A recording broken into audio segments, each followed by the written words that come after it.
Ekim'den 30 gün, 40 gün, en fazla 50 gün içerisinde sulama yaparsa bitki için çok uygun. Bunun sebebi şu.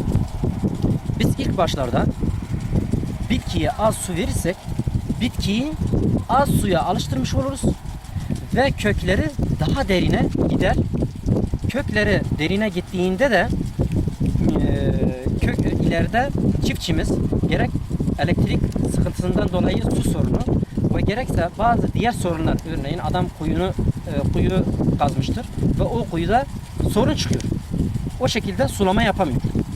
İleride özellikle çiçeklenmeden sonra su sıkıntısı olursa ve kökler, yani pamuğu suya da alıştırıp kökler de derinde değilse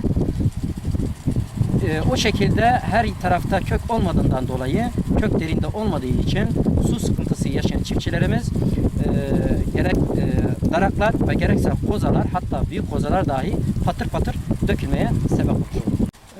Şu anda çiftçilerimizin bir tarlasındayız ve özellikle üzerinde durduğumuz ve sürekli uyardığımız bir nokta var çiftçilerimize. Çiftçilerimiz bu noktaya dikkat etmiyor. Bunlardan birisi sulama, aşırı sulama. Yani ne kadar su verirsem o kadar verim alacağım diye bir algı var çiftçilerimize maalesef. İşte tarımsal danışmanlık adı altında danışmanlık yaptığımız çiftçilerimize sürekli az ve dengeli bir şekilde, daha doğrusu ihtiyacı neyse bitkinin, gerek pamuk olsun, gerek mısır olsun ve gerek diğer hububatlar olsun, ihtiyacı neyse o kadar su verilmesi gerekiyor.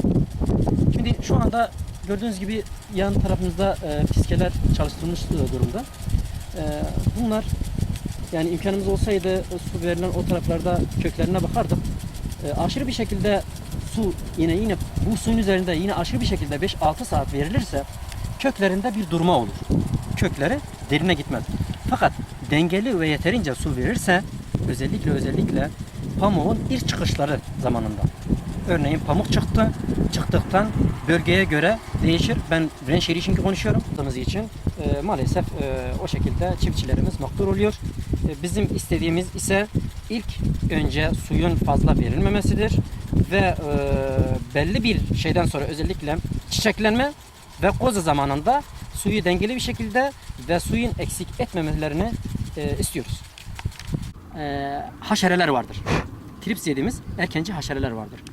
Bunlar bitkide şöyle bir göstereyim istiyorsunuz. Ben şurada görünüyor. Evet. Şurada bitkinin içerisinde şöyle bitkinin özellikle yaprağın alt taraflarında emgi yapar ve bu emgi çiftçilerimiz rahatlıkla görebilir. Yani böyle gümüşü bir renk alır. O şekilde de ilerleyen zamanlarda bu gümüşü yerler bu şekilde yaprağı parçalar ve verimi düşürmeye yönelik bir zarar uğrar çiftçimiz. Bu ikinci konumuzda da bitkilerin ilk başlarda ne alması gerektiğini. İlk başlarda bitkilerimiz iz elementlerine çok ihtiyaç duyar. İz elementleri özellikle zamanında atıldığı zaman köklenmeyi ve saçak kökü artırır. Burada değerli bir çiftçimiz dediğim şekilde bize danışıp o şekilde tavsiye ettiğimiz mikro elementler ve iz elementlerini attığında o şekilde görüyorsunuz saçak kökler özellikle kazık kökün yan taraflarında saçak kökler artmış durumda. Bu şekilde her tarafta hem mineral olsun, gübreden gelen mineraller olsun, hem de etrafta bulunan suyu artırıcı bir şekilde kendi bünyesine alır.